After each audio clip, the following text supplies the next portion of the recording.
Hello, Brick Dark here, and today I'm reviewing the massive LEGO Stranger Things Upside Down set. It has 8 minifigures, 2,287 pieces, and retails for $200 in the United States, where it is a LEGO store and LEGO.com exclusive. So our first figure is 11, and this is her wigged appearance from the beginning of season 1. She does use Black Widow's hair in this kind of blonde. She has white mid-legs, and all the kids have mid-legs, which is a nice feature. Pink skirt and a nice jacket print. She also comes with a new waffle 1x1 tile, which you get 2 of in the set. That's super useful, especially for like city themes and stuff. Well, the dang thing won't focus, but it's a really cool print. You can just see it right there. So that's it for 11. Here's Mike Wheeler, and he's an interesting. He comes with a flashlight and a walkie-talkie. Let's just get them out of the way for a second. He does use the skater's hair and black. Wow. He has dark green mid-legs, which is a new color for them. Most of the kids' mid-legs are new colors.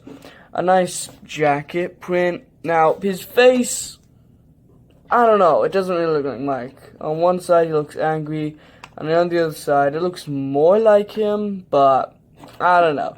Like, he has a very weird face. It's really hard to, like, get Mike's face. They call him Frog Face in this show. And for good reason. He has a very interesting face that I think is hard to capture in LEGO.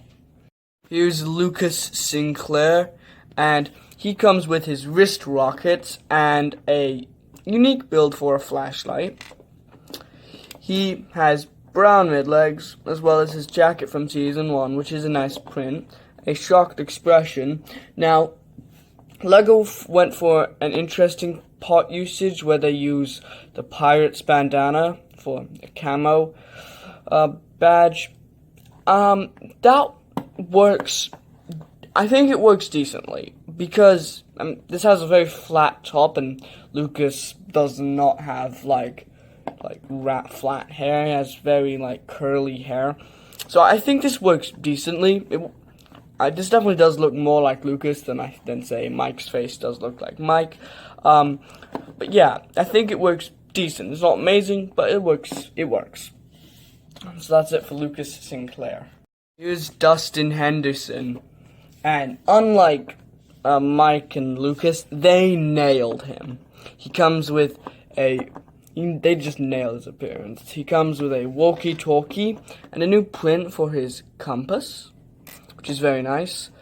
A nice shirt design. It comes with the tan mid-legs and this awesome new hair hat combo.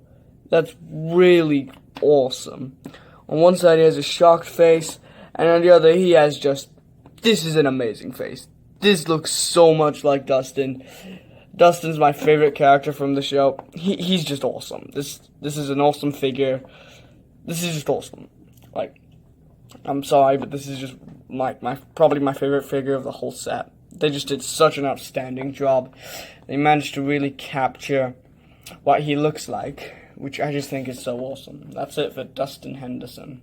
Here's Jim Hopper, who does definitely look like the actor they're trying to portray. He comes with a coffee mug. Mornings are for coffee and contemplation. Famous line. Some nice printing all around. He does come with Indiana Jones's hat and only a one-sided face, which does look like Hopper from the show. But, I just think it would have been nice if they maybe had included his hairpiece, because he's often not wearing his hat for a lot of the time, but it still is a really good figure nonetheless. Here's Joyce Byers, who I really do like this design. She does come with a cool print of one of Will's drawings, which is actually, I know the scene this is from. I don't really want to talk about it because I want this to be decently quick. She does come with a flashlight as well. They interestingly use the tall legs, even though she's about as tall as the kids in the show. Use Hermione's hairpiece from last year. a worried expression on one side and a sincere expression on the other. And this face definitely does look like Joyce. No, I'm just gonna be honest, it really does look like Joyce from the show. Here is Will, and just like Dustin, they absolutely nailed his appearance. He does have a new hairpiece, his jacket design from season 1. This is not his upside down variant, but rather just his normal variant. He does come with, I think the color is baby blue legs. On one side he looks really scared, and on the other side, I'll call this his season 3 face. Just, can we play Dungeons and Dragons yet? No! That was one of the funniest scenes of season 3. I probably really butchered it, but that's what that face reminds me of. And that's it for Will Byers. I think they did a really outstanding job with this figure as well. Here's the Demogorgon, and just wow, this figure just blows me away. It's awesome. He uses the gremlin legs with the new printing on them. He has claws attached. This new headpiece, which has all those teeth inside, but another detail that they didn't really need to add, but they added anyways. You take this off, it's the closed up mouth. That's just such a cool feature they decided to add. When you take off this, you get a better look at the body detailing and the whole grotesqueness of the Demogorgon. Yeah, this is also an awesome figure as well. But that's it for the minifigures of this set. Let's take a look at the builds. Before we take a look at the actual house's build, let's take a look at the stand and Hopper's car. The stand is a pretty simple build. It's not too much going on here. It does have this nice big Stranger Things sticker, which is about the size of what you could see like a UCS sticker being. There's room for all 4 of the kids to stand on, and I don't know, I just feel like this is kind of unnecessary, since all 4 of these characters can easily fit onto the house build, so I feel like it was just kind of a bit unnecessary. But it's a nice inclusion, mostly for the sticker. As for Hopper's car, it does attach to the build via just a Technic pin, and you can take it off very easily. And the build for this is a bit smaller than I expected, but it still works quite well. You've got a Hawkins Police Department sticker on both sides, as well as a license plate on the back. This does use a very interesting studs not on top technique for the hood, which is very interesting. I was kind of surprised to see that while building it. There's some headlights up top. This part detaches very easily, and inside you can find one of those new pumpkin pieces that they introduced. I guess they introduced in this set, but they were in the Hagrid's Hut set, which got revealed before this set. And there's room to fit 1 minifigure and a steering wheel and some jail bars. There's also this pretty well hidden sticker on both sides of these. And overall, the Hopper's car is a very nice build that does accurately portray what his car does look like in the show. So now we're going to take a look at the house's build, and I'm going to have to go into, handheld mode to show this, because there's so many details. So you can kind of see that it does parallel between the Upside Down and the real world. So up here on the real world, you do have this chair, which is also present on the Upside Down. We'll take a look at the Upside Down in a little bit. There's also one of the kids' bicycles, which just attaches very easily. There's a swinging chair, some more chairs, and these very nice newspaper prints for the windows. They work really well. I really do like their inclusion. On the side, you can see how this works. It connects via ball joints, connects these two. These 3 builds are both identical, and they're both built very well.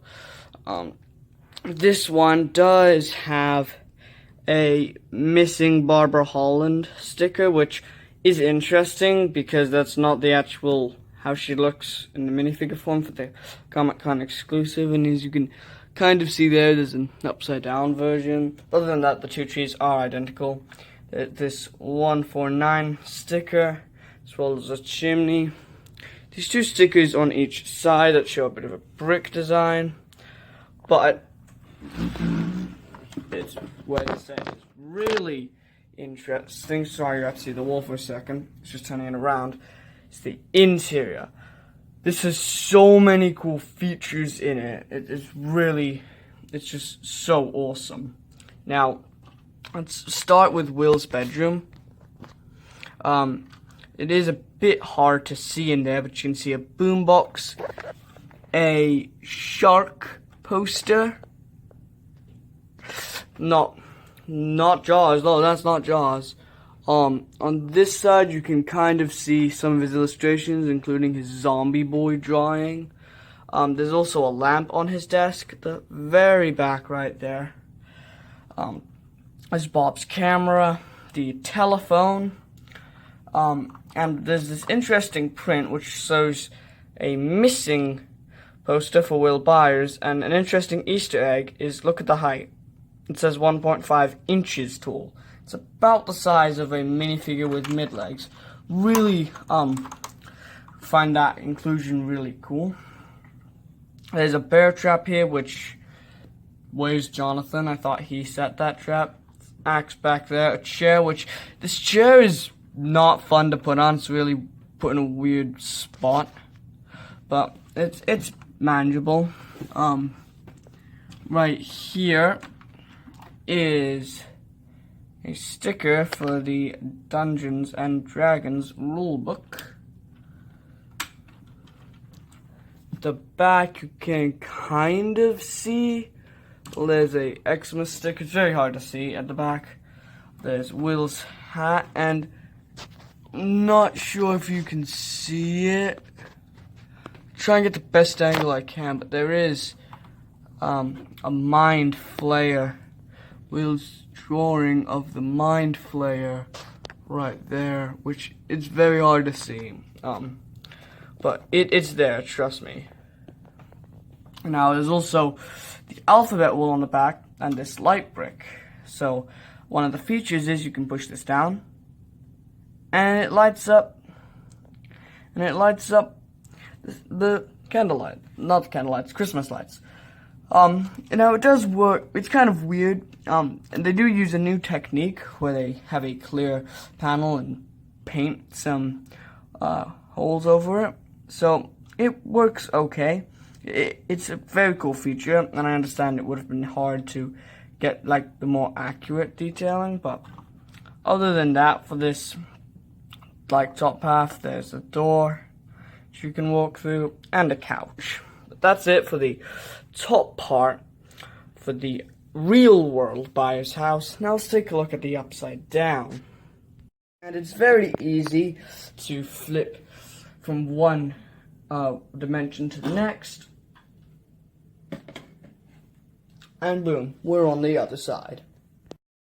As you can see, while we look at the upside down version of the Byers house, you'll notice a lot of similarities, but also a decent amount of differences. For example, you'll see a lot of these dark blue leaf pieces and these brown pieces, which are interesting. That replica of the tile, got the chair, the porch swing. So these whip pieces, which you use, which is an interesting technique, kind of get that vine detailing. A faded 141 sticker. Some major changes to the roof with these nice dark blue pieces and lots more of these, what's it called? Leaf pieces. Also, you can see how the tree is built on these sides. Looks very different from the real world trees. There are these stickers here, and there's also a lot of change to the tiling. And there's another thing I just quickly forgot. It's harder to see them, but there are newspaper prints there, and those are ripped prints. Try and get a bit of a better angle. It's hard to see them, but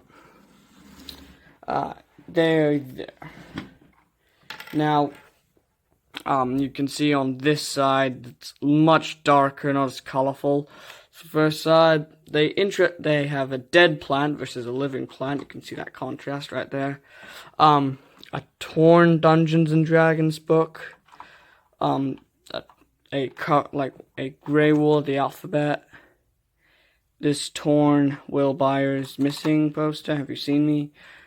Grey telephone. Boombox is in the same color, which is interesting.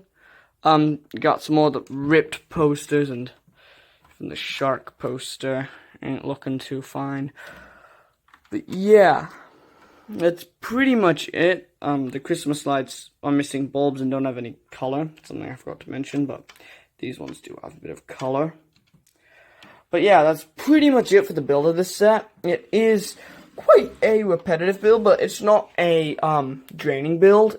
I'd say this took me probably total maybe 4 hours to fully build, and that was me making a couple stupid mistakes. But yeah, this is it for the build of the set. Let's take a look at the box and the instructions, as both are rather interesting. So here's the box for this. It's very big, $200 box size. You can actually flip the box around just like you can flip the set. They show a lot of the features of the set on the back, as well as the dimensions, which is very useful because this is a pretty darn big set, as you can probably tell. The instructions are designed to look like classified files. You've got the real world and the upside down version. And while they don't have any ads for the other sets, they do have some interesting like little pamphlets, both in the beginning and while you're building the set, that talk about like different references to the show. And I honestly did learn a lot from doing this, from reading through the little notes in the instructions. So, honestly, this is an amazing set. This is so awesome.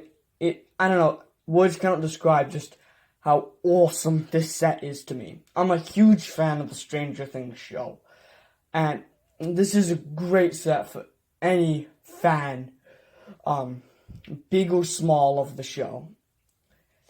It's so amazing. The minifigures are awesome. The way this is built is just amazing, and it just breaks. It's an engineering masterpiece how they were able to do this. There are small complaints, like I wish they had included like Nancy, Jonathan, and Steve, but those are small complaints. Like, this set is pretty much perfect in every way. Like, this set is awesome. I'm so glad to have it. This is one I really liked when it was revealed. It's awesome. Okay? It's amazing. You should, if you're a fan of the Stranger Things show, you should definitely pick this up. It's so good. Like, I'd give this set, honestly, like a 10 out of 10. This is such a good set. This might be my favorite set of 2019 so far. It's so good. Anyways, that's it for now. Thanks for watching this long review. See you guys later. Peace.